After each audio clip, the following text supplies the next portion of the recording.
हमारी journey start हुई थी HTML से, ठीक है। HTML the language for building web pages. उसके बाद हमने पढ़ा CSS the language for styling web pages. उसके बाद JavaScript the language for programming web pages. HTML हो गया, CSS हो गया, जावास्क्रिप्ट हो गया। ये सब जो हमने किया ताकि हम रिएक्ट को कर सकें, ठीक है। एक्चुअल में हमने रिएक्ट पे पहुंचना था, इस वजह से हमने इन सब चीज़ों को पढ़ा। और अब आपके लिए रिएक्ट करना पॉसिबल है, ठीक है। HTML CSS जावास्क्रिप्ट जिसको आती है वही रिएक्ट को कर सकते हैं, ठीक है। जावास्क्रिप्ट के बाद अब हम करेंगे वेयर इज रिएक्ट। ये देखें, ठीक है, ये आपके पास रिएक्ट है। React is a JavaScript library for building user interfaces. React is a JavaScript library for building user interfaces. React is used to build single page application. Single page application का मतलब होता है कि आपकी पूरी वेबसाइट जो है वो सिर्फ एक ही पेज बनेगी, ठीक है। जिस तरह index.html, एक पेज से दूसरे पेज पर जो नेविगेट हो रहे होंगे वो सिर्फ व्यू चेंज हो रहा होगा, ठीक है। एक ही फाइल होगी और सिर्फ व्यू चेंज हो रहा होता है। React allows us to create reusable UI components. reusable UI components का मतलब, अभी देखें, जब हम सिंपल HTML CSS जावास्क्रिप्ट की वेबसाइट बनाते हैं, हम जितने भी पेजेस बना रहे हैं, होम हो गया, अबाउट हो गया, कॉन्टैक्ट हो गया, प्रोडक्ट्स, टेस्टिमोनियल्स, फैक्ट्स, जो भी पेज है, ठीक है, हर किसी के लिए हेडर हम सेपरेट बना रहे हैं, हर किसी के लिए फुटर हम सेपरेट बना रहे हैं, ऐसे ही। इसमें क्या होता है, पूरी एप्लीकेशन में अगर आप चाहते हैं, ठीक है, तो एक ही हेडर बनाएं, वो पूरी एप्लीकेशन में आपका यूज़ हो रहा होगा, एक ही फुटर बनाए, वो पूरी एप्लीकेशन में यूज़ हो रहा होगा, तो आप रीयूजेबल कंपोनेंट्स बना सकती हैं।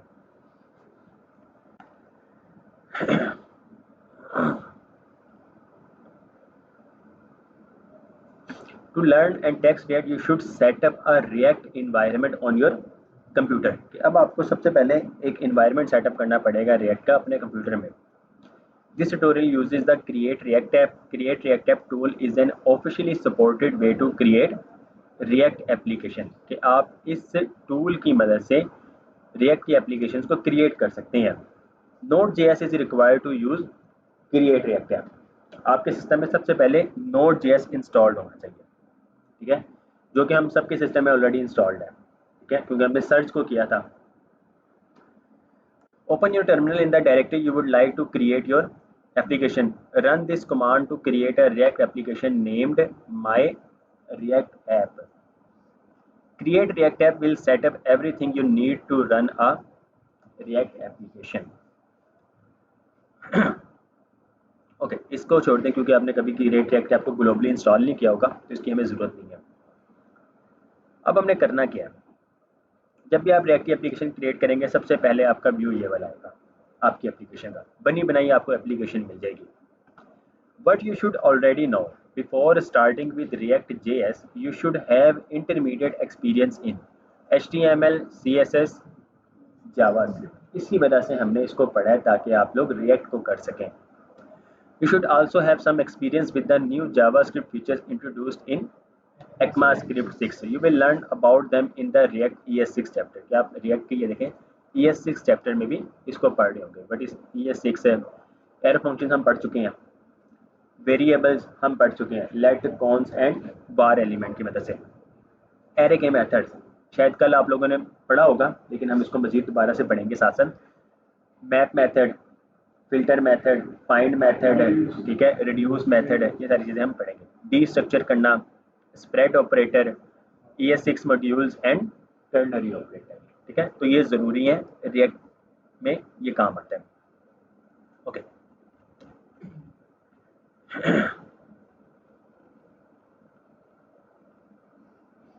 React intro. What is React? React, sometimes referred to as a front-end JavaScript framework, is the JavaScript library created by Facebook. React जो है वो एक फ्रेमवर्क माना जाता है, पर एक्चुअल में वो एक लाइब्रेरी है, ठीक है। React जो है वो एक लाइब्रेरी है जिसको फेसबुक ने क्रिएट किया है। React is a tool for building UI components. अब फ्रेमवर्क और लाइब्रेरी में फ़र्क क्या होता है? लाइब्रेरी जो है वो मल्टीपल लाइब्रेरीज मजीद एक जैसी similar libraries, for example JavaScript की मल्टीपल लाइब्रेरीज हैं, आप उसको यूज़ कर सकते हैं और आप अपनी एप्लीकेशन को कंप्लीट कर सकते हैं, मजीद बना सकते हैं। फ्रेमवर्क जो होता है आप सिर्फ उस फ्रेमवर्क में रह के ही काम कर सकते हैं। फॉर एग्जाम्पल बूटस्ट्रैप, बूटस्ट्रैप एक CSS का फ्रेमवर्क है, ठीक है। आप इसके साथ किसी और CSS के फ्रेमवर्क को इंस्टॉल नहीं कर सकते हैं, जैसे कि टेलमाइंड है। अब दोनों में कंटेनर क्लास है, बूटस्ट्रैप में भी कंटेनर क्लास है और टेलमाइंड में भी है। तो जब आप दोनों को इंस्टॉल करेंगे और आप कंटेनर क्लास का यूज़ करेंगे, आपको नहीं पता लगेगा कि ये किसको यूज़ करेगा, कि बूटस्ट्रैप को यूज़ करेगा या फिर दोनों को इंपोर्ट किया हुआ होगा, ठीक है, दोनों को इंपोर्ट ही किया होगा, ठीक है। अब क्या कहते हैं, उसमें और भी बहुत सारी क्लासेस ऐसी हैं जो सिमिलर मैच कर रही हैं, कॉलम कर रही होती है, वो सब कर रही होती हैं। तो इस तरह यानी कि एक साथ आप दोनों को यूज़ नहीं कर सकते हैं, लेकिन लाइब्रेरीज को आप यूज़ कर सकते हैं, मल्टीपल लाइब्रेरीज को आप एक साथ यूज़ कर सकते हैं। How does React when React creates a virtual DOM in memory instead of manipulating the browser's DOM directly? React creates a virtual DOM in memory where it does all the necessary manipulating before making the changes in the browser DOM. DOM stands for Document Object Model. अब होता क्या? React only changes what needs to be changed. अभी हम HTML या JavaScript की file में या CSS की फाइल में जब भी चेंज करते थे तो आपका पेज रिफ्रेश होता था, ऐसे ही है। कंप्लीट पेज, वो कंप्लीट आपकी वेबसाइट को रिफ्रेश कर देता था, प्रोजेक्ट को। इसमें क्या होता है कि आपने जिस चीज़ को, जिस कंटेंट को, जिस एलिमेंट को चेंज किया है, सिर्फ और सिर्फ वही चेंज होगा, आपकी वेबसाइट जो है वो रिफ्रेश नहीं होती है, ठीक है, आपकी वेबसाइट रिफ्रेश नहीं हुआ करेगी। React finds out what changes have been made and changes only what needs to be changed. You will learn the various aspects of how React does this in the rest of this tutorial. React का अप्रैल 2022 में जो version आया था वो कौन सा था? 18। React actual में 2011 को फर्स्ट टाइम यूज़ किया गया था फेसबुक की एप्लीकेशन में, ठीक है, 2011 में। एनीहो, React JS, तो ये React की वेबसाइट है। जी जी, हम इसमें मल्टीपल लाइब्रेरीज को यूज़ करेंगे, ठीक है, हम इसमें भी करेंगे। The library for web and native user interface, इस टाइम जो इसका वर्जन है वो है 18.3.1, ठीक है, करंट जो वर्जन है 18.3.1। अब इसको इंस्टॉल किस तरह करना है? सिंपल, फॉर जावास्क्रिप्ट, उसके बाद आप आ जाते हैं 5 रिएक्ट में, और रिएक्ट में आपने क्या करना है, अब यहाँ पे कोई प्रोजेक्ट फोल्डर नहीं क्रिएट करना है। पहले हम ये करते हैं ना, प्रोजेक्ट फोल्डर क्रिएट करते थे, उसके बाद हम ओपन विद VS कोड कर रहे हैं, index.html की फाइल क्रिएट कर रहे हैं। इसमें क्या करना है, जहाँ पे आपने प्रोजेक्ट फोल्डर क्रिएट करना है वहाँ पर आप CMD में आएंगे, CMD में आ गए। अब आपने क्या करना है, npx, क्या npx है, क्रिएट रिएक्ट ऐप, और यहाँ पर आपने अपनी एप्लीकेशन का नेम दे देना है, ठीक है। एप्लीकेशन का नेम क्या दें जी, क्या दें? Learning react. आप इस तरह इसमें डैश दे सकते हैं, आप स्पेस नहीं दे सकते हैं, ठीक है। npx space create react app space आपकी एप्लीकेशन का नेम। क्या जी?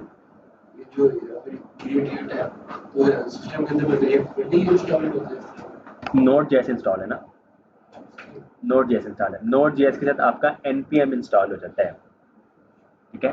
अब ये जो npx जो है ना, ये वाला npx है, ये npm का ही है, ठीक है। ये हमने ऑलरेडी इंस्टॉल किया हुआ है नोड जेएस, ठीक है। नोड जेएस इंस्टॉल होगा तो उसके बाद आप इसको यूज़ कर सकते हैं, अदरवाइज नहीं कर सकते। ओके ओके, अब मैं एंटर करता हूँ। इंटरनेट होना ज़रूरी है इसके लिए, क्योंकि अब ये इंटरनेट से फाइल्स को डाउनलोड करेगा, ठीक है, और ये आपकी रिएक्ट की एप्लीकेशन जो है वो क्रिएट हो जाएगी। अब ये देखें, installing packages, installing packages, this might take a couple of minutes. वो क्या क्या इंस्टॉल कर रहे हैं? रिएक्ट को, React DOM and React scripts with CRA. CRA stands for आपके सामने लिखा हुआ है create react app, create react app, ठीक है। CRA का मतलब है क्रिएट रिएक्ट ऐप, टेम्पलेट है, ठीक है। वो क्रिएट रिएक्ट ऐप के टेम्पलेट को यूज करते हुए लाइब्रेरीज को इंस्टॉल कर रहे हैं। इसके बाद जब लाइब्रेरीज इंस्टॉल हो जाएंगी, create react app template automatically खुद को अनइंस्टॉल कर देगा, ठीक है। ये स्टेप बाय स्टेप लिखा हुआ है। सर फॉर एग्जाम्पल अब आपको प्रोग्रामिंग तो आती है माशाल्लाह, जावास्क्रिप्ट आपको आती है, आपको पता है स्टेप बाय स्टेप किस तरह काम हो रही है। सबसे पहले आपने लेट्स से एक बटन दबाया, कलर चेंज हो गया, फ़ॉन्ट साइज चेंज हो गया, ठीक है। फ़ॉन्ट को आपने हाइड कर दिया या किसी भी एलिमेंट को हाइड कर दिया, तो स्टेप बाय स्टेप सारे काम होते हैं।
ओके जी, ये आपका कंप्लीट हो गया, ठीक है। इंस्टॉलेशन जो है वो आपकी इंस्टॉलेशन का प्रोसेस जो है ना, वो आपकी इंटरनेट की स्पीड पे भी डिपेंड कर रहा होगा।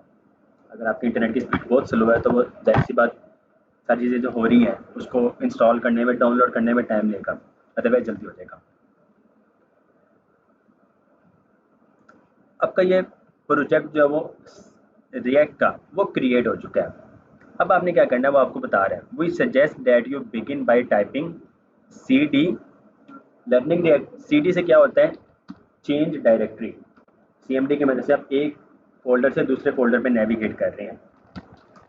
लर्निंग रिएक्ट, अब आप आ चुके हैं लर्निंग रिएक्ट में। अब आपने यहाँ पे क्या करना है, npm स्टार्ट की मदद से आपका जो है रिएक्ट का प्रोजेक्ट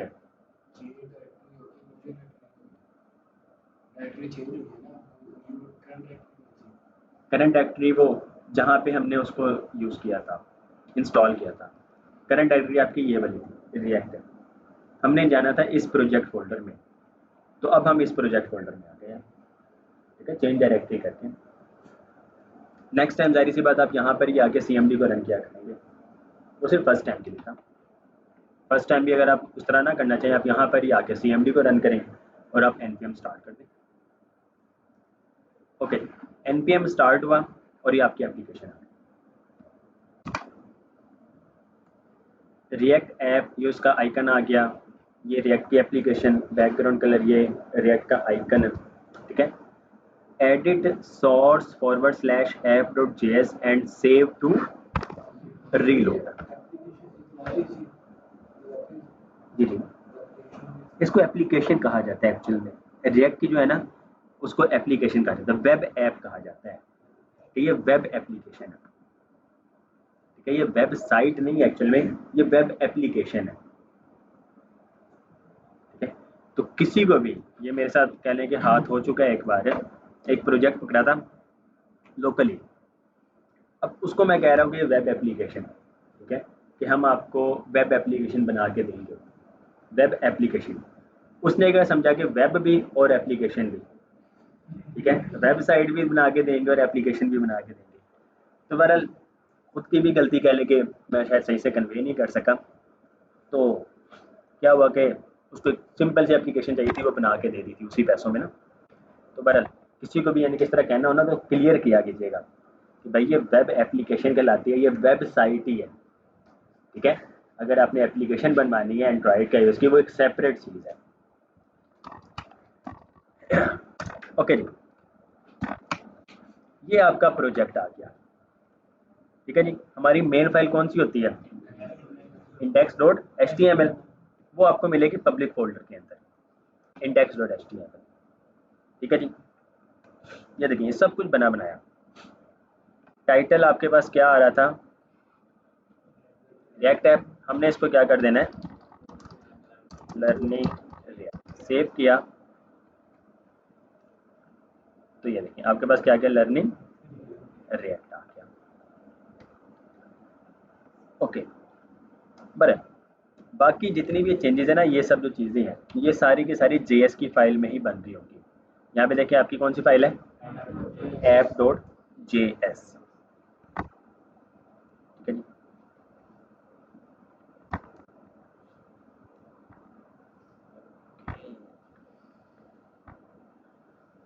मेन फाइल इसी फोल्डर में देखें, आपको एक मेन फाइल और भी नजर आ रही होगी, कौन सी, index.js। के मेन फाइल जो आपकी एक्चुअल में वो है index.js। ठीक है, ये मेन फाइल है। इस फाइल के अंदर देखें कौन सी फाइल यूज हो रही है, .app का मतलब है ये वाली फाइल। ठीक है, मीन्स के index.js फाइल के अंदर आपकी app.js फाइल रन हो रही है। अब app.js में आए, ये देखें ये आपका हेडर, हेडर में क्या यूज हो रहा है, इमेज, p एलिमेंट में जी HTML, ये JSX कहलाता है, JSX JavaScript XML। Okay, paragraph में एडिट करो इस फाइल को एंड सेव टू रीलोड। हम क्या करते हैं यहाँ पे कोई p एलिमेंट लेते हैं, वी आर लर्निंग रिएक्ट। अब देखिएगा मैं जैसे ही इसको सेव करूंगा तो देखिएगा ये पेज रिफ्रेश नहीं होगा, कुछ भी नहीं होगा, इवन कि ये इसकी भी जो मूवमेंट है वो वहीं पर ही रहेगी, वहीं से ही चल रही होगी। सेव किया, ठीक है, आपके पास ये चीज़ आ गई साथ साथ ही।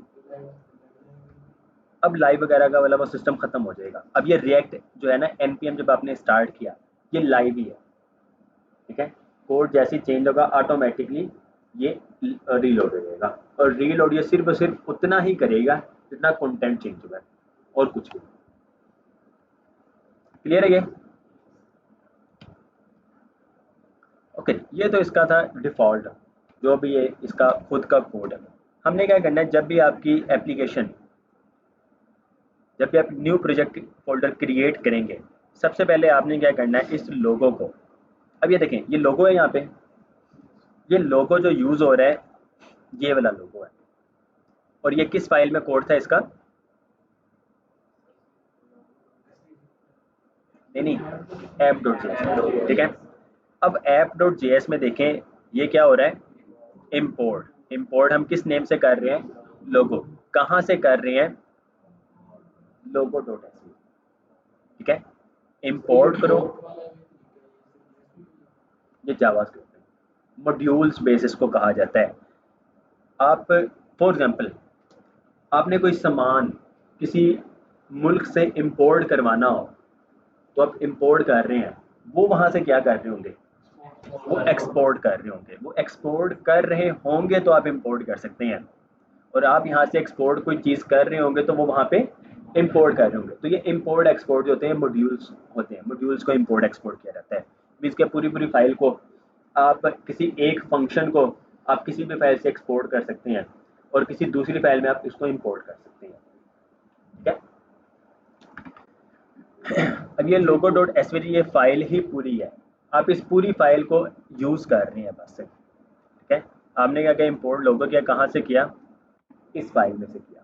ठीक है, ये पूरी की पूरी फाइल जो है वो आप की स्टोर किस में हो चुकी है, लोगो में। और यहाँ पे देखें आप सोर्स में क्या यूज़ कर रहे हैं, लोगो। ठीक है जी, ये एक्चुअल में वेरिएबल नेम की तरह है। ठीक है, आप यहाँ पे लिखते हैं हरून। ठीक है, इंपोर्ट हरून, कहाँ से, उस चीज़ को। आपने यहाँ पे वेरिएबल नेम भी हरून लिखा है, सेव किया तो ये देखें इवन के पेज को रिफ्रेश भी करके देख लें, ये काम कर रहा है। पेज को रिफ्रेश करने का मकसद है कि अब आपने सब कुछ पुराना डाटा रीसेट कर दिया और न्यू सिरे से आपकी एप्लीकेशन चल रही है। ठीक है, और और हाँ, लेकिन अगर आप यहाँ से .sv कर दें अब ये आपको एरर देगा। सेव किया तो ये देखें कंपाइल्ड विद प्रॉब्लम्स, एरर है। किस फाइल में है? app.js में। वो क्या कह रहा है कि मॉड्यूल नॉट फाउंड, एरर है, कांट रिजोल्व logo.sv। जी मॉड्यूल फाइल की मैं बात कर रहा हूँ। कोई भी फाइल हो ना उसको मॉड्यूल कहा जाता है, या आप जिस चीज़ को एक्सपोर्ट कर रहे हैं वो मॉड्यूल होता है। अब आप दोबारा से इसको svg करेंगे ठीक है। बहरहाल हम सबसे पहले करते क्या हैं, जब भी कोई न्यू एप्लीकेशन आप क्रिएट करें इसको डिलीट कर देते हैं क्योंकि इसकी ज़रूरत नहीं होती है हमें ना। डिलीट हो गया,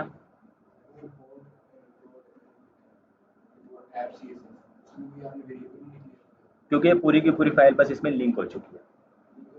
हाँ हम ये लिंक हो चुकी नहीं, CSS की फाइल है। ठीक है, ये CSS की फाइल है। CSS की फाइल में क्या होगा, आप जिस क्लास नेम को टारगेट करेंगे, जिस एलिमेंट को टारगेट करेंगे उसको टारगेट हो जाएगा। ठीक है, इसको हमने एज अ लिंक कर दिया। ठीक है, जिस तरह हम HTML में लिंक करते थे हम इसमें इसको ऐसे लिंक कर दिया। ठीक है, ये अब आपके पास दोबारा एरर आ गया। क्यों आया? क्योंकि फाइल को हमने डिलीट कर दिया है, अब वो फाइल मौजूद नहीं है। अब हमने क्या करना है, इसको ख़त्म कर देना है। इसको सिर्फ ख़त्म किया अभी भी एरर आएगा क्योंकि हम यहाँ पे इसको यूज़ कर रहे हैं। सेव किया, अब वो देखें, अब वो कह रहा है कि app.js में हारून इज़ नॉट डिफाइंड। ठीक है, लाइन नंबर 7 में हारून इज़ नॉट। कंसोल में भी आएगा, कंसोल में आपके पास डाटा वगैरह, ये सेम एरर भी कंसोल में आ रहा होगा।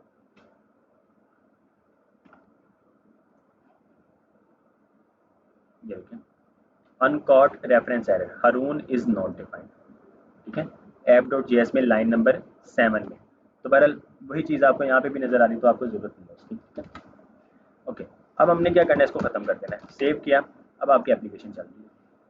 देखें कंसोल खत्म नहीं हुआ, हालांकि इवन के चेंजेस होगी, कंसोल खत्म नहीं हुआ। क्यों नहीं खत्म हुआ? क्योंकि रीलोड ही नहीं होता है, पेज रिफ्रेश नहीं होता है। अब आप इसको खुद रिफ्रेश करेंगे तो आपको कंसोल खत्म हो जाएगा। ओके, पढ़ेगी। हम कौन सा सिर्फ एरर को देखते हैं कंसोल में, ऐसे ही है ना। 2 + 2 करना और देखना हो कि स्ट्रिंग हो रहा है या नंबर हो रहा है, वो बता देगा। ओके, बहरहाल इसको भी ख़त्म करते हैं। इसको ख़त्म करने के लिए हेडर का पूरा कोड ख़त्म कर दिया आपने, इसको भी ख़त्म कर दिया। ठीक है, सेव किया, अब आपके पास ये ब्लैंक हो जाएगा बिल्कुल। ठीक है, app.js देखें, यहाँ से आप क्या कर रहे हैं, एक्सपोर्ट कर रहे हैं। किसको कर रहे हैं जी, ऐप क्या है, एक फंक्शन। ठीक है, आपने इस फंक्शन ऐप को एक्सपोर्ट किया और यहाँ पे देखें आप उसको इंपोर्ट कर रहे हैं। बहरहाल इंपोर्ट index.css आप इसको भी ख़त्म कर दें। ठीक है, index.css वाली फाइल को भी हमने जो इंपोर्ट था वो ख़त्म किया, और अब आप इस index.css को भी यहाँ से डिलीट कर दें। क्लियर है? लोगों की फाइल को डिलीट कर देंगे और index.css की फाइल को डिलीट कर देंगे, और index.js में से जाके वो ख़त्म कर देंगे जो इसको इंपोर्ट हो रहा था, और app.js को आप बिल्कुल ब्लैंक छोड़ देंगे। क्लियर है?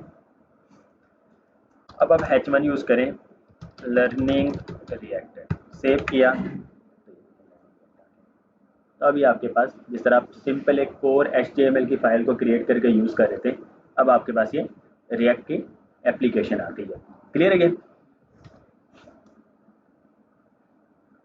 app.css में भी जो जो चीज़ हो रही है आप उसको भी ख़त्म करते हैं, इसको भी ब्लैंक कर दिया। मीन्स के अब हमारे पास एक फ्रेश न्यू प्रोजेक्ट आ चुका है कि अब आप खुद से इसको बनाना शुरू करेंगे।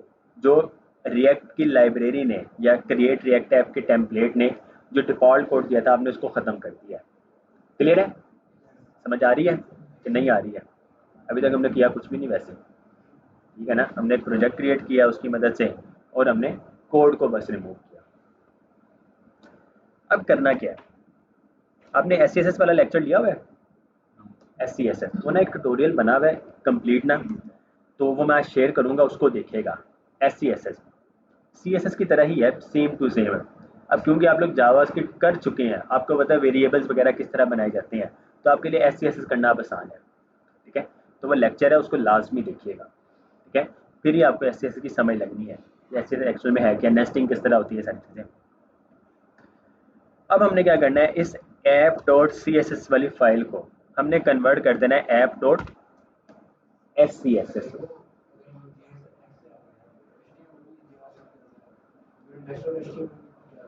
ब्राउज़र जो है वो आपका HTML ही नज़र करा देता है। ठीक है, आपका ब्राउज़र में जो कंटेंट नज़र आता है ना, वो HTML का कंटेंट ही नज़र आता है। ये JS की फाइल में जो हम काम कर रहे हैं ना, ये JS की फाइल कन्वर्ट होती है HTML में। ये मीन्स के जावास्क्रिप्ट जो है, सॉरी रिएक्ट जो है, वो ऑटोमेटिकली खुद से ही मैनेज कर रहा है इन सब चीज़ों को। क्लियर है? इशारे देखिएगा।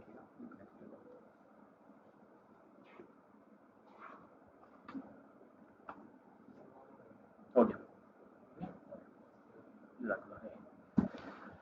ओके, अब देखें, मैं जैसे ही app.scss करूंगा, app.scss, और अब app.js में भी जाके इसको app.scss सेव किया, अब आपके पास एक एरर आएगा। ये एक ही एरर है, एरर एक ही है। वो आपको कह रहा है कि module error, can not find module sass. ठीक है, सास नहीं, सैस। ठीक है, can not find module sass. ये एक लाइब्रेरी है, इस लाइब्रेरी को इंस्टॉल करेंगे तो आप सैस और SCSS को यूज़ कर सकते होंगे। किसी भी लाइब्रेरी को इंस्टॉल करने के लिए हम क्या करते हैं, ये देखें, ये एरर जो है ना, आपको ये इस टर्मिनल में भी नज़र आ रही होगी, जो CMD का टर्मिनल है ना, जिसको आपने npm स्टार्ट किया था। npm स्टैंड्स फॉर,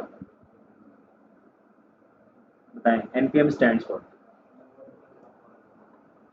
पहला वर्ड ठीक है, नोड।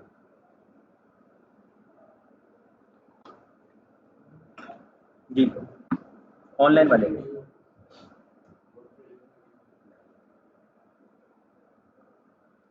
Node package manager. ठीक है, नोड पैकेज मैनेजर npm एक वेबसाइट है एक्चुअली में ना।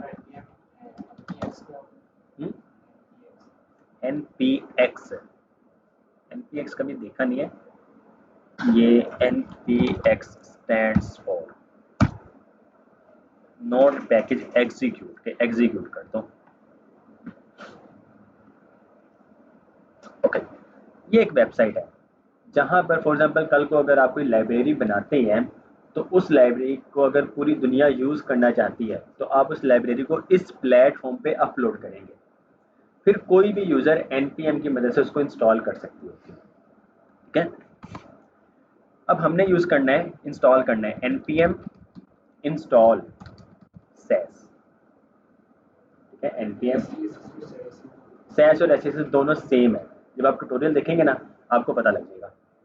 ठीक है, उसमें सिर्फ कर्ली ब्रेसेस का एक डिफरेंस है कि आप सैस में कर्ली ब्रेसेस को यूज़ नहीं करते हैं, लेकिन CSS में हम कर्ली ब्रेसेस को यूज़ करते थे, तो SCSS में भी कर्ली ब्रेसेस को यूज़ किया जाता है, तो वो काम आपका आसान रहता है, सेम ही रह जाता है। ठीक है, बहरहाल आपको पता लग जाएगा npm इंस्टॉल सैस या फिर npm आई सैस। आई का मतलब ही इंस्टॉल ही है। ठीक है, तो ये शॉर्ट फॉर्म है npm आई सैस। अब देखिए, npm की मदद से जब ये सैस इंस्टॉल हो जाएगा, अब हम दोबारा से प्रोजेक्ट को रन करेंगे। प्रोजेक्ट रन करने के लिए क्या हम यूज़ करते हैं, npm स्टार्ट, npm स्टार्ट। अब देखें, वो आपको कह रहा है कि लर्निंग रिएक्ट का वर्जन क्या है, 0.1.0, ये हमारी एप्लीकेशन का वर्जन। ठीक है,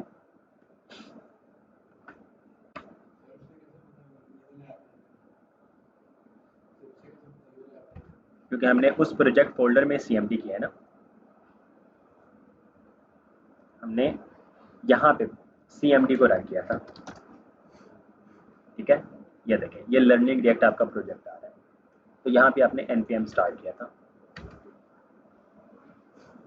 ये देखें, नजर आ रहा है, लर्निंग रिएक्ट हमने यहाँ पे npm स्टार्ट किया, तो उसको पता लग रहा है।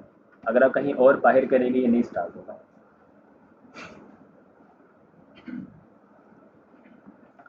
ओके जी, अब बैकग्राउंड कलर चेंज करते हैं। तो बॉडी का बैकग्राउंड कलर जो है वो आप कर दें ये कलर, तो आपके पास ये कलर आ गया। ठीक है, H1 का कलर चेंज करना है, तो H1 का कलर चेंज करने के लिए H1 कलर वाइट, वाइट हो गया। टेक्स्ट अलाइन सेंटर, ये सेंटर में आ गया। हमने पहले से नहीं किया हुआ ना, देखिए हम app.scs पे यूज़ कर रहे हैं, हमने इस फाइल को इंपोर्ट किया यहाँ पे। ठीक है, तो ये लिंक है ऑलरेडी। ओके, उसके बाद अब हम यूज़ करते हैं बूटस्ट्रैप को। ठीक है, बूटस्ट्रैप के लिए भी सबसे पहले आप करेंगे npm i बूटस्ट्रैप। अब बूटस्ट्रैप को भी इस तरह हम इंस्टॉल करेंगे, हमने लिंक नहीं करना। आप कर सकते हैं, हर ऐप के लिए सेपरेट करेंगे आप। ठीक है, ये अब इस प्रोजेक्ट के लिए ये चीज़ें इंस्टॉल हो रही हैं। उस प्रोजेक्ट फोल्डर के अंदर ना एक ये नोड मॉड्यूल का फोल्डर है, ये देखें नोड मॉड्यूल्स, मीन्स कि इसके मॉड्यूल्स जो है ना, जो लाइब्रेरीज है वो इसमें इंस्टॉल होंगे। ठीक है, अब हर प्रोजेक्ट फोल्डर के अंदर उसके अपने नोड मॉड्यूल्स होंगे। अब जिस तरह यहाँ पे देखें हमने इंस्टॉल किया था सैस, अब ये जितनी भी चीज़ें ना ये उसके साथ ही इंस्टॉल हुई हैं, रिएक्ट के साथ। हमने जो इंस्टॉल किया है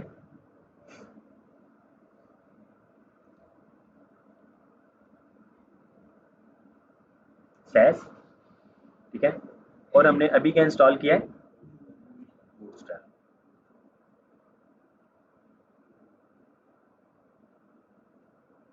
ये बूटस्ट्रैप, ठीक है, बूटस्ट्रैप के अंदर देखें डिस्ट का फोल्डर है, जेएस का फोल्डर और एससीएसएस का फोल्डर है। बहरहाल जो सी लाइब्रेरीज आपकी इंस्टॉल हो रही हैं वो आपको पता लग रहा होगा पैकेज.जेसन में। ठीक है, पैकेज.जेसन में देखें सैस इंस्टॉल है, उसका वर्जन कौन सा है 1.79.4। बूटस्ट्रैप इंस्टॉल है, बूटस्ट्रैप का वर्जन क्या है इस टाइम 5.3.3। ये रिएक्ट का 18.3.1 जो हमने उसकी वेबसाइट में देखा था। ठीक है, बूटस्ट्रैप के इस टाइम ये लेटेस्ट वर्जन है और ये सैस का भी, ये सारी चीज़ें लेटेस्ट हो रही है। ठीक है, ये डिपेंडेंसीज। अब जब भी किसी को प्रोजेक्ट फोल्डर अपना शेयर करते हैं या किसी टीम के साथ करते हैं तो आप नोड मॉड्यूल्स नहीं साथ में भेजते हैं, क्योंकि नोड मॉड्यूल्स में मिलियंस ऑफ फाइल्स बनती हैं छोटी छोटी सी, और साइज में बहुत ज़्यादा होता है, 1 GB 2 GB इवन के 5 GB भी बन जाता है, तो आप किसी को शेयर नहीं कर सकते हैं। जबकि कोड बाकी जो है वो 2 से 3 MB का ही है। ठीक है, तो आप सिर्फ और सिर्फ कोड सेंड करते हैं और साथ में ये वाली फाइल लाजमी सेंड करते हैं पैकेज.जेसन की। इससे ही पता लगता है कि कौन कौन सी लाइब्रेरीज इंस्टॉल करेंगे, तो तब जाके प्रोजेक्ट रन होगा। ठीक है,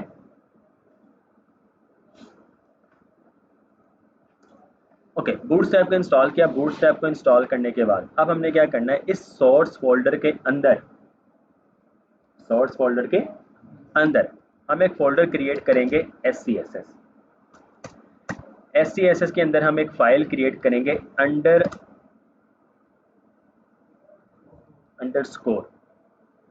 अंडरस्कोर के साथ, और साथ में इसको लिखेंगे bootstrap.scss। हम यहाँ पे इसको इंपोर्ट करेंगे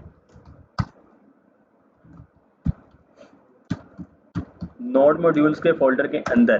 कौन सा फोल्डर था बूटस्ट्रैप फोल्डर के अंदर ये आपको नजर आ रहा है SCSS के अंदर ये आपके पास एक मेन फाइल है इसकी bootstrap.scss। आपने इसको कर लिया। सेमीकोलन लाजमी है रिएक्ट में, ये चीज़ें ज़रूरी हैं। अब अगर आप सेमीकोलन यूज़ नहीं करेंगे तो ये आपको एरर देगा, और एरर ऐसा आएगा कि आपको पता भी नहीं लगना कि एरर कहाँ पे आ रहा है, और आप इसमें खपते रहेंगे। ठीक है, तो ये बहुत ज़रूरी है। सेव किया। अच्छा देखें, npm स्टार्ट करें। आपको ना कोई भी लाइब्रेरी इंस्टॉल करने के लिए सर्वर को बंद करने की ज़रूरत नहीं है। आप ड्यूरिंग सर्वर इंस्टॉलेशन रनिंग में ही आप लाइब्रेरीज को इंस्टॉल कर सकते हैं, कोई और CMD भी ओपन कर सकते हैं साथ में।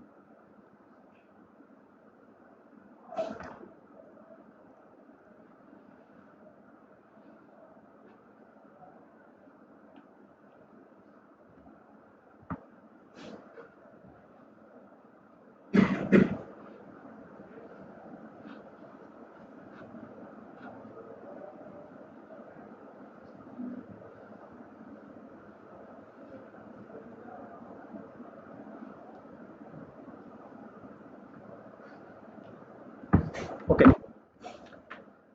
अभी देखें लर्निंग रिएक्ट आपके पास ये आ रहा है। हमने बूटस्ट्रैप की एक फाइल क्रिएट की और बूटस्ट्रैप को हमने इंपोर्ट भी कर दिया, ठीक है। लेकिन ये जो फाइल है, ठीक है, ये भी हमारे प्रोजेक्ट फोल्डर के साथ लिंक नहीं है, ठीक है। हमने सिर्फ फाइल को क्रिएट किया है और इसमें इंपोर्ट किया है। लेकिन हमने क्या करना है, इस app.scss में या फिर app.js में सेपरेटली हर फाइल्स को आप लिंक करेंगे तो बेहतर होता है कि आप SCSS में ही एक जगह पे ही उसको लिंक करें। इंपोर्ट SCSS फोल्डर के अंदर बूटस्ट्रैप। अब देखें आपको एरर नजर आ रहे हैं, रेड किस वजह से? आप सेमीकोलन की वजह से। अब यहाँ पे आप सेमीकोलन देंगे तो वो काम करेगा।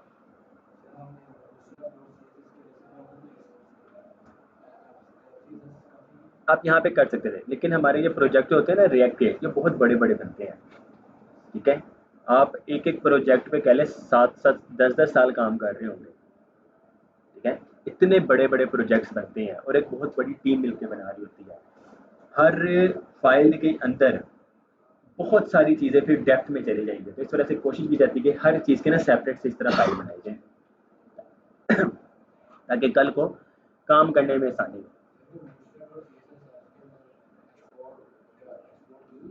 हमने एक्सपोर्ट नहीं की क्योंकि हमने वहाँ पे सिर्फ कोड CSS की फाइल को एक्सपोर्ट नहीं किया जाता है।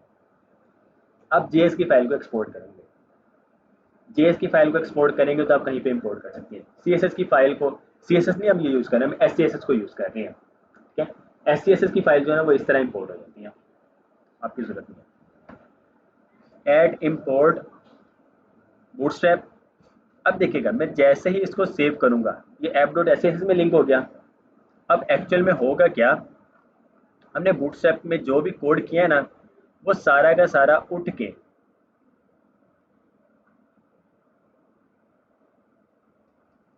यहाँ पर पहली लाइन में लिखेगा इसका, ठीक है, जहाँ पे इंपोर्ट किया। अब ये वाली फाइल हमने app.js में लिंक की हुई है।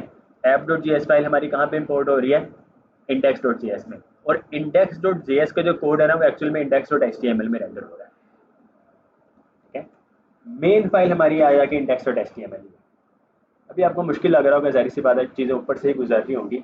जब इसमें आप लोग कंप्लीटली आ जाएंगे ना तो तब ये चीज़ें आसान हो जाएंगी, ठीक है। अब देखिएगा मैं जैसे ही इसको सेव करता हूँ तो ये बूटस्ट्रैप की CSS की फाइल है जो SCSS की फाइल वो लिंक हो जाएगी।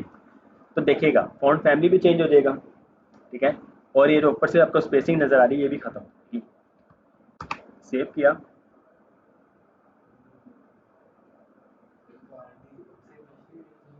ये होगा। SCSS को ना थोड़ा सा टाइम लगता है रेंडर होने में। ये हो चुका है, ये हो चुका है। SCSS क्योंकि ना पूरी एप्लीकेशन में रेंडर होती है सारी चीज़ें, CSS हर जगह वो फिर इम्प्लीमेंट होती है, तो SCSS में थोड़ा सा टाइम लगता है।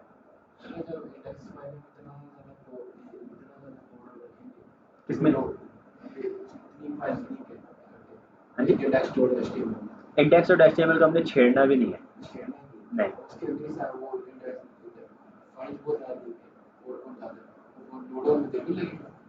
नहीं, लोड होने में देर। ये एप्लीकेशन जो है ना वो आपकी ये बनती है कोई 1, 1.5, 2, 3 MB की बनती है, ठीक है। 3 MB की वेबसाइट, पूरी की पूरी वेबसाइट 3 MB की। मीन्स कि आप कोई 3 MB की फाइल को डाउनलोड कर रहे हैं, 3 MB फाइल डाउनलोड होने में कितना टाइम लगता है? 1 सेकंड, 2 सेकंड, हद हो गई स्पीड स्लो आ रही है 10 सेकंड लग जाएगी। 10 सेकंड में आपकी पूरी वेबसाइट लोड हो गई। इसके बाद अब दोबारा वेबसाइट लोड नहीं होगी। HTML की फाइल में क्या होता है ना, आप एक पीछे दूसरी पेज पे नेविगेट होते हैं तो दोबारा से जो दूसरी जो फाइल है ना वो दोबारा से लोड होती है। सर्वर से आती है। इसमें ऐसा नहीं होता है क्योंकि ये सिंगल पेज एप्लीकेशन है, एक बार ही फाइल लोड होगी, पूरी वेबसाइट आपकी एक बार ही लोड हुई है। अब जब जब आप एक पेज से दूसरे पेज में नेविगेट होंगे सिर्फ और सिर्फ व्यू चेंज होगा, और डाटाबेस से जो डाटा आ रहा होता है, ठीक है, डाटाबेस से सर्वर वगैरह से, वो फिर टाइम लेता है, टाइम लेने से मुराद के वो सिर्फ डाटा गेट होता है, वेबसाइट आपकी चल रही होगी। ठीक है, ये लर्निंग रिएक्ट आपका ये आ गया। इसके अलावा आपने क्या करना है, सोर्स के अंदर आप एक फोल्डर बनाएंगे पेजेस का, इसमें इसी तरह फोल्डर्स बनते रहेंगे।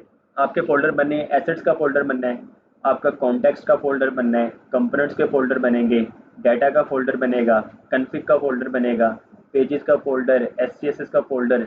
इसके अलावा भी मजीद अभी जहन में नहीं आ रहा, तो वो भी फोल्डर्स बनेंगे। ठीक है, वक्ती दौर पे जाहिर सी बात ये भी आपको चीज़ मुश्किल लग रही होगी। ठीक है, मुश्किल से मुराद है कि एक्चुअल में मुश्किल नहीं है, इसका ना पेज स्ट्रक्चर, फोल्डर स्ट्रक्चर बहुत इंपॉर्टेंट है, बहुत ज़्यादा इंपॉर्टेंट है। उसको सीखने में, करने कराने में टाइम लगेगा, लेकिन अगर आप प्रॉपर डे बाय डे इसकी प्रैक्टिस कर रहे हैं और अच्छा टाइम दे रहे हैं तो फिर ये भी मुश्किल नहीं है। ठीक है, ये भी मुश्किल नहीं है। ठीक, एम किधर,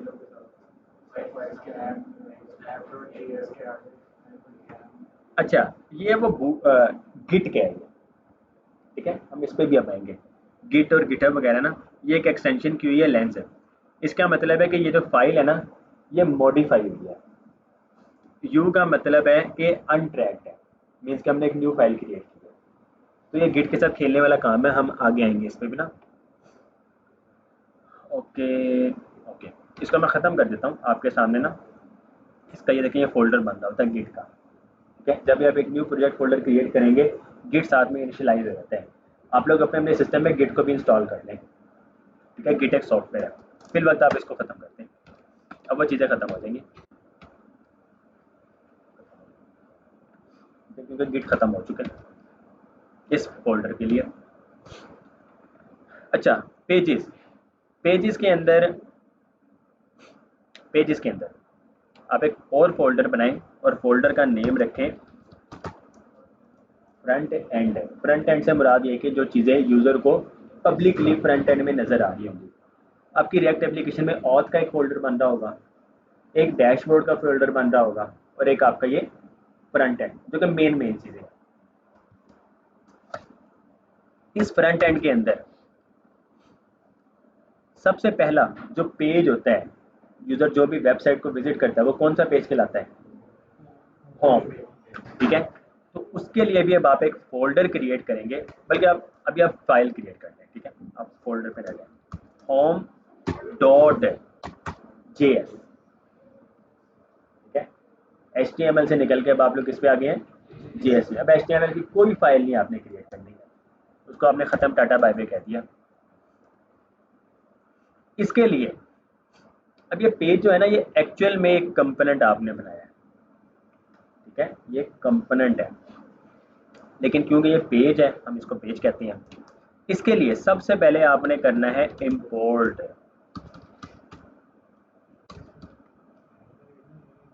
नहीं, इसमें जावास्क्रिप्ट की फाइल में नहीं आएगा, वो SCSS की फाइल में आएगा।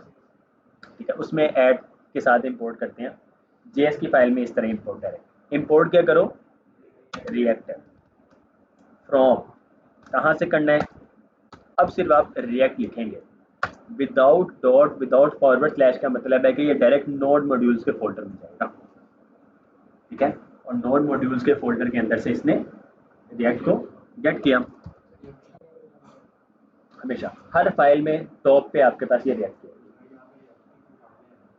जी, नोड मॉड्यूल्स में ना, नोड मॉड्यूल्स में निकालना, ये without dot, without forward slash, ये नोड मॉड्यूल में से ही गेट करेगा। अच्छा, अब JS की फाइल में आके ना आपको सेमीकोलन वगैरह की जरूरत नहीं है, अब क्योंकि ये JS है, SCSS में जरूरी है। ठीक है, ओके, इंपोर्ट रिएक्ट, हमने कब एक एरो फंक्शन बनाना है और फंक्शन का नेम लिखना है होम। कंपोनेंट का जो नेम होते हैं ना, कंस्ट्रक्टर में जो हम फंक्शन बनाते थे कंस्ट्रक्टर के लिए, उसका हम नेम किस तरह लिखते थे, अपर केस से। कंपोनेंट का नेम भी जो होता है वो अपर केस से ही हम स्टार्ट करते हैं। सबसे पहले कॉन्स्ट, फंक्शन का name home, equal, parenthesis, equal, greater than sign, curly brace. इसमें आपने क्या करना है, रिटर्न, पैरेंथेसिस। जब आप रिटर्न करेंगे तो आप कोई ना कोई एक एलिमेंट है लाजमी रिटर्न कर रहे होंगे, एक एलिमेंट रिटर्न करना लाजमी है। तो उसके लिए फिल वक्त हम अभी कर देते हैं डिव।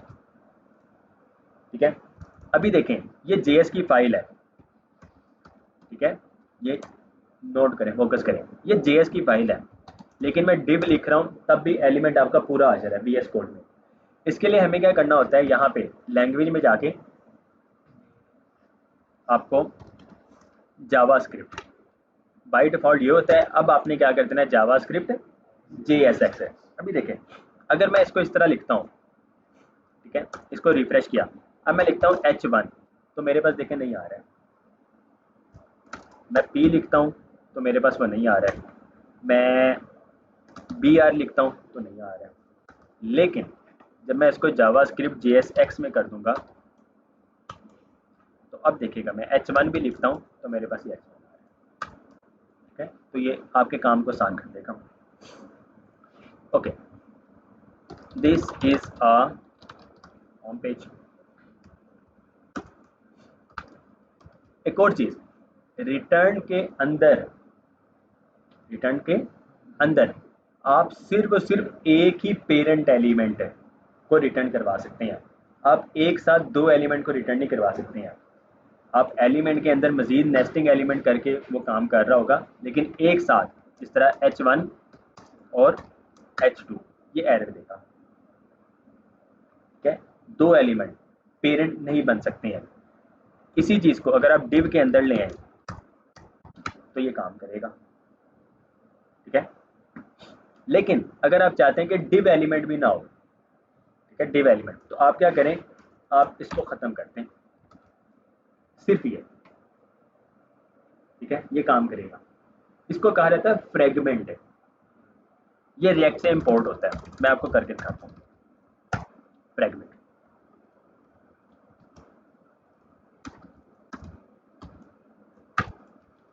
ये देखो, ये इंपोर्ट हुआ है, ऑटो इंपोर्ट हो गया। ठीक है, बीएस कोड ने इसको ऑटो इंपोर्ट कर दिया।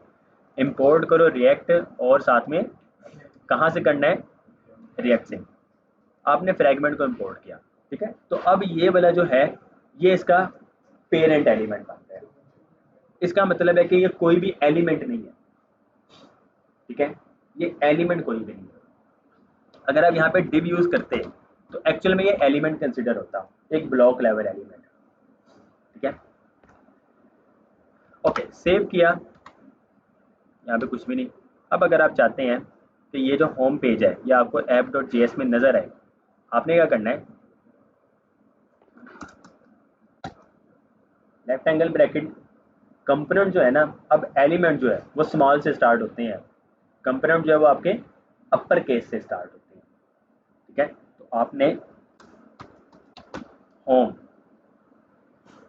अच्छा देखिए यहाँ पे ये इंपोर्ट को शो नहीं करवा रहा है। ठीक है, इंपोर्ट ये शो नहीं करवा रहा है, क्यों?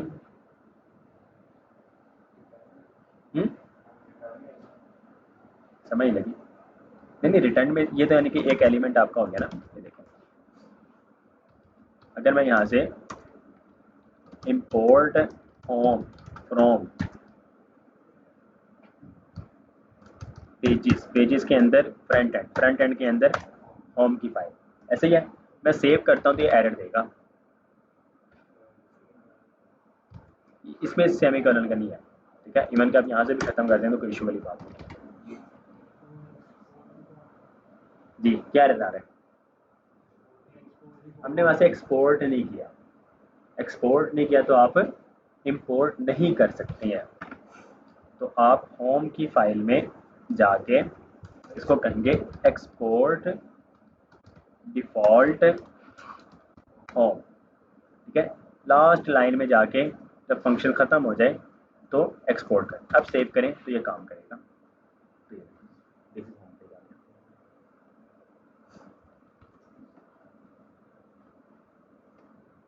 इसी तरीके से मज़ीद दिस इज हेडिंग, सेव किया तो ये हेडिंग 2 आ गया। लेकिन हेडिंग 1 इस तरह, हेडिंग 2 इस तरह, क्योंकि हमने स्टाइलिंग में सिर्फ हेडिंग 1 को टारगेट किया था। H1 भी और H2 भी दोनों को इस तरह कर दें। तो ये देखिए मैंने SCSS में कोड तो लिख दिया, लेकिन थोड़ा सा ये टाइम ले रहे हैं। रिफ्रेश ये भी नहीं होता, लेकिन ये एग्जीक्यूट होने में टाइम लेता है थोड़ा सा। जी क्लियर है इतना? कोई सवाल हो? एनीवन? इसकी इनलाइन स्टाइलिंग जो की जाती है, फॉर एग्जांपल H1 को मैं स्टाइल करना चाहता हूँ, स्टाइल इक्वल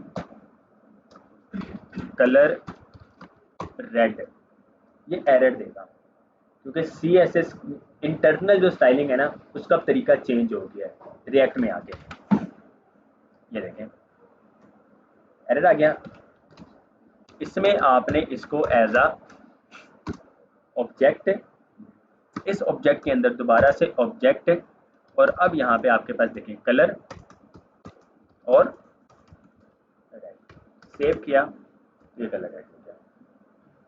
ठीक है, तो इस तरह ये इंटरनल सॉरी इनलाइन स्टाइलिंग होती है। नहीं वो कर सकते हैं वो आप। अच्छा अब उसमें भी जावास्क्रिप्ट का ना रिजर्व कीवर्ड है क्लास। क्लास जो है वो जावास्क्रिप्ट का रिजर्व कीवर्ड है। आप क्लास नहीं यूज कर सकते हैं। अब आपने यूज करना है क्लास नेम। ठीक है, क्लास नेम जो इसका है आप उसको कर सकते हैं टेक्स्ट रेंजर। सेव किया और ये काम नहीं हुआ क्योंकि हमने इसको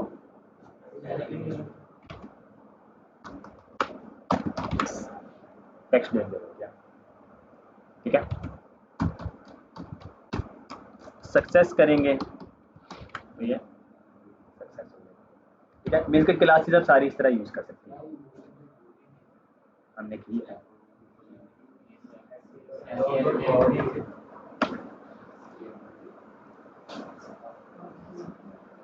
अब देखें पब्लिक में जाके, अभी मैं सिर्फ ये ओवरव्यू कर रहा हूँ। ठीक है, गो थ्रू कर रहे हैं। जब आप नेक्स्ट क्लास में पाएंगे अल्लाह खैर करे, उसमें हम दोबारा से एक न्यू प्रोजेक्ट क्रिएट करेंगे तो ये सारी चीज़ें आपकी पहले से कवर भी होंगी, लेकिन साथ साथ रिपीट हो रही होंगी। ठीक है, इंडेक्स डॉट HTML में आए, इसमें देखें बॉडी, बॉडी के अंदर नो स्क्रिप्ट एलिमेंट जो होता है ये सिर्फ उसमें नज़र आता है जिसमें ब्राउज़र जावास्क्रिप्ट को सपोर्ट ना कर रहा हो। ठीक है, अगर सपोर्ट कर रहा है तो फिर ये नहीं चलेगा, फिर आपका क्या चलेगा, डिव। डिव को आईडी क्या दी गई है, रूट है। आपकी एक्चुअल में ना ब्राउजर में ये फाइल ही नजर आ रही है, ब्राउजर में ये फाइल नजर आ रही है, लेकिन देखिए यहाँ पे तो कोई कोड भी नहीं है। कोड जो है वो किसमें हो रहा है आपका सारा का सारा, index.js में। index.js में देखें वो क्या कह रहा है, डॉक्यूमेंट में से एलिमेंट को गेट करो बाय आईडी, और आईडी क्या है, ये वाला एलिमेंट आ गया। ठीक है, HTML से उसको स्टोर किसमें करवाया हुआ है, रूट में। रूट को क्या करो, रेंडर करो। उसके अंदर रेंडर क्या आपने करना है, ऐप को। ठीक है, इसकी मदद से ये काम कर रहा है। हम जी डॉक्यूमेंट में से किस एलिमेंट को गेट किया, रूट को। हमने इसको स्टोर किस में करवाया है, रूट वेरिएबल में। हम उसको कह रहे हैं कि रूट को रूट में रेंडर करो, रूट के अंदर रेंडर करो। रेंडर क्या करना है हमने, ऐप कंपोनेंट को। ये कंपोनेंट है, ये देखें ना ये फाइल जो है। अभी इस तरह हमने एक फाइल क्रिएट की, होम की, हमने होम कंपोनेंट बनाया। ठीक है, फंक्शन बनाया, उसको एक्सपोर्ट किया। इसी तरह ये app.js में भी हो रहा है। जी अब देखिए ना ये index.js की फाइल में ये काम हो रहा है, रूट में रेंडर हो रहा है। ओके, इंडेक्स की फाइल में रूट एलिमेंट को गेट किया, वेरिएबल में स्टोर करवा लिया, रूट में रेंडर करो। रेंडर क्या करना है, ऐप को। इस ऐप में देखें हम क्या कह रहे हैं कि आप किसको रिटर्न करो, होम को। होम के अंदर हमने क्या लिखा हुआ है, H1 this is a home page, this is heading 2। तो वही चीज़ आपको नजर आ रही है। ठीक है, इस तरह ये फाइल बाय फाइल सारी लिंक हो रही होती हैं। और जिस चीज़ को आप दिखा रहे हैं वही चीज़ नज़र आ रही होती है। ठीक है, मेन जो है आपकी फाइल index.js है, index.js के बाद मेन जो फाइल है वो आपकी app.js है। इसी तरीके से आप मज़ीद फाइल्स को क्रिएट कर सकते हैं, मज़ीद आपके कंपोनेंट्स आ सकते हैं। तो इस तरह स्टेप, इसमें बटन ऐड करना है तो button element, this is a button. Button की क्लास क्या होती है, btn प्राइमरी। सेव किया तो ये प्राइमरी बटन आ गया। ठीक है, लेकिन अब ये देखें, ये आपका काम जो हो रहा है ये रिएक्ट एप्लीकेशन में हो रहा है। अभी आपके कोई सिंपल एप्लीकेशन नहीं है, सिंपल वेबसाइट नहीं है, ये रिएक्ट एप्लीकेशन है। ठीक है, तो बहरहाल मज़ीद जो चीज़ें हैं वो फिर हम इंशाल्लाह नेक्स्ट क्लास में करेंगे, लेकिन इसकी प्रैक्टिस ज़रूर कीजिएगा। विदाउट प्रैक्टिस आपके ऊपर से गुजर जानी है। ठीक है, अब बहुत ज़रूरी है। अब इसके साथ साथ ना रिएक्ट में जब आप आ चुके हैं, अल्लाह खैर करें, आपकी HTML CSS और जावास्क्रिप्ट दोबारा से रिवाइज हो रही है अपनी किस्म की। जावास्क्रिप्ट में आके ना आपकी HTML की रिवीजन नहीं होती है, CSS की भी रिवीजन नहीं होती, आपने की नहीं है। ठीक है, लेकिन इसमें आगे दोबारा से सारी चीज़ें A to Z आपकी रिवाइज हो रही है। ठीक है, कुछ चीज़ों की समझ नहीं लगी थी, कुछ चीज़ें हमने खुद मिस की कि हम बाद में कवर करेंगे, वो सारी की सारी अब A to Z दोबारा से आ जाएंगे। ठीक है, तो इस वजह से सबसे पहले घबराना नहीं है। बाकी अल्लाह खैर करें, ये बहुत ही जल्दी कंप्लीट भी हो जाना है और बहुत स्पीड से आपको इंशाल्लाह इसकी समझ भी लगनी है अगर प्रैक्टिस करेंगे। विदाउट प्रैक्टिस कुछ भी नहीं। इवन कि HTML की भी अगर आप प्रैक्टिस ना करें आपको HTML भी नहीं मिलेगी, ऐसी है ना। तो बहुत सी चीज़ें, तो ठीक है, अल्लाह खैर करें। बाकी इंशाल्लाह नेक्स्ट क्लास में नमाज लाजमी पढ़ के जाइएगा। ठीक है, बाकी ये कि मैं आप लोग की पिक्चर ले लूँ, वो आप लोग की फिर अटेंडेंस हो जाएगी।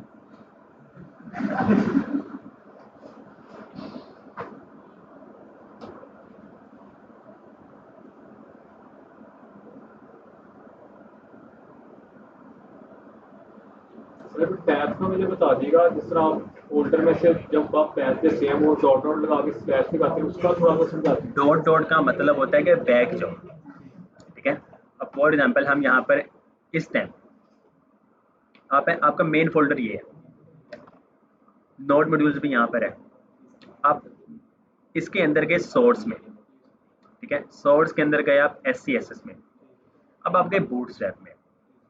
ठीक है, आपने जाना है नोड मॉड्यूल्स फोल्डर के अंदर। इस टाइम आप मौजूद है यहाँ पर। सबसे पहले आप लगाएंगे 2 डॉट, इससे आप चले गए बैक। बैक आप SCSS फोल्डर से बाहर निकल गए।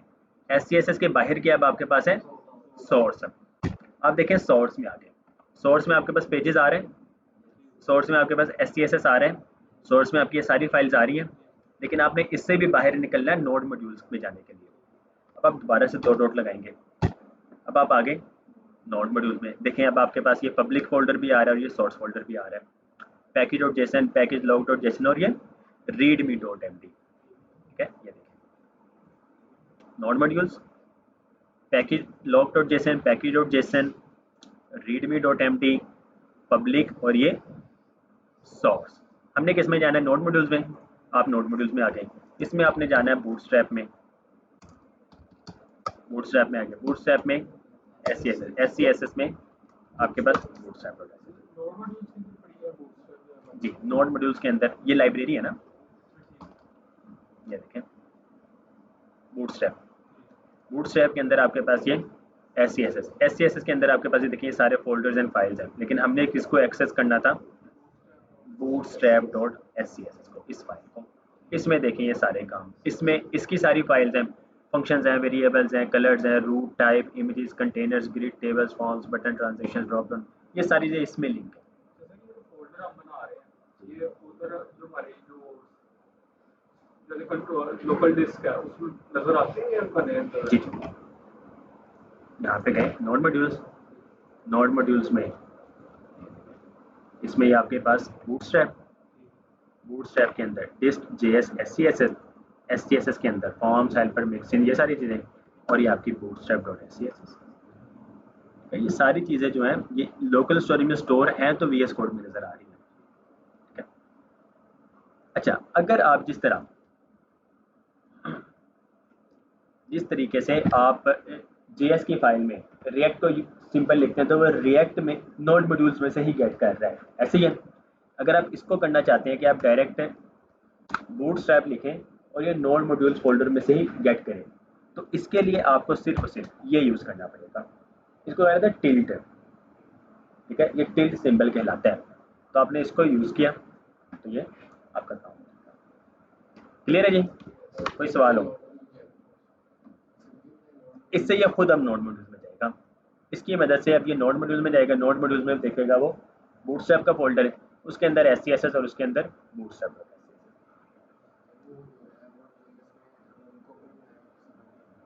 app.js में app.js में आपने होम, हमने इस फाइल को इंपोर्ट किया किस नेम से?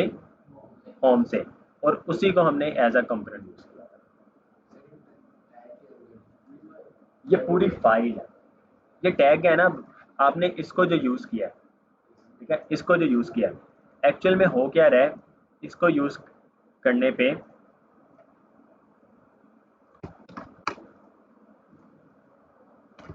ये चीज हो रही है,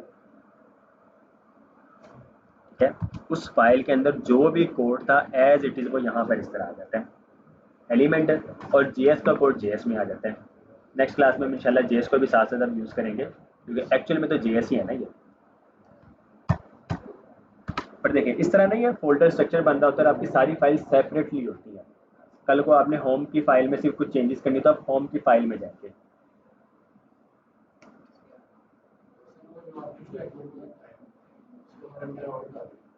फ्रैगमेंट का वो हम जब कल इंस्पेक्ट करेंगे ना, कल वाली क्लास में एलिमेंट्स को इंस्पेक्ट करेंगे तब आपको समझ आ जाएगी, ठीक है। अभी इसको लें जी, और कोई सवाल? कर सकते हैं, CSS को यूज़ किया तब कर सकते हैं, लेकिन SCSS जो वो एडवांस वर्जन है, ठीक है, तो हम फिर उसको SCSS को यूज़ करते हैं। क्लियर है? कोई सवाल, कोई जवाब? जवाब ही देते हैं हमें।